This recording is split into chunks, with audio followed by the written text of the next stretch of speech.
London, 1888.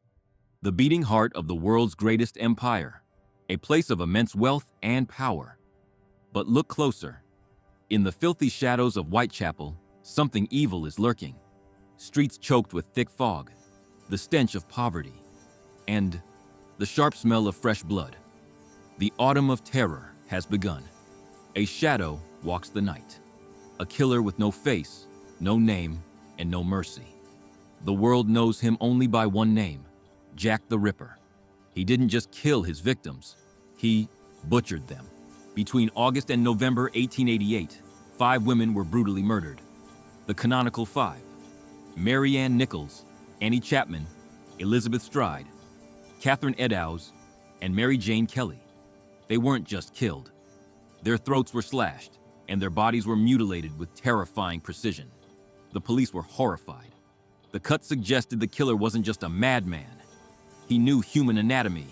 He knew where the liver was, the kidney, and the heart. Was the killer a surgeon or a butcher? While the police were chasing shadows, the killer decided to play a game. He sent letters, taunting the police, mocking their failure. The most famous one began with 2 chilling words, "Dear Boss," and it was signed, Jack the Ripper. Then came the "From Hell" letter. It didn't just contain words. It came with a small box.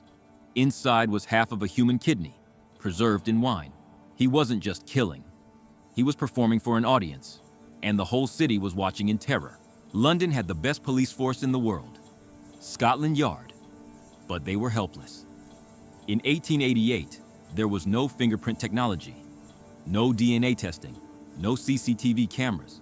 The killer vanished into the fog every single time.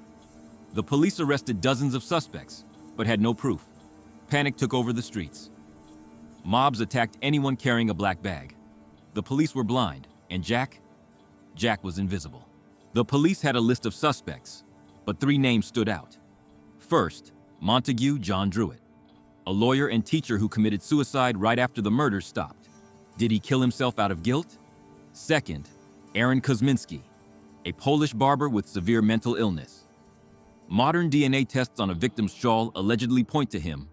And third, Francis Tumblety, an American quack doctor who hated women and collected human organs. He fled the country before he could be caught. Any of them could be Jack. Or maybe none of them were. But there is a darker theory, one that suggests the killer was protected by the highest powers in the land.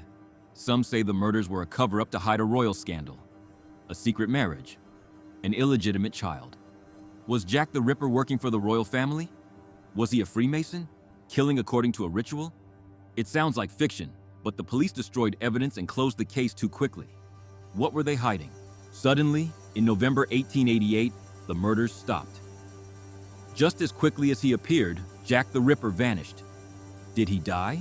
Did he flee? Or was he walking among us the whole time?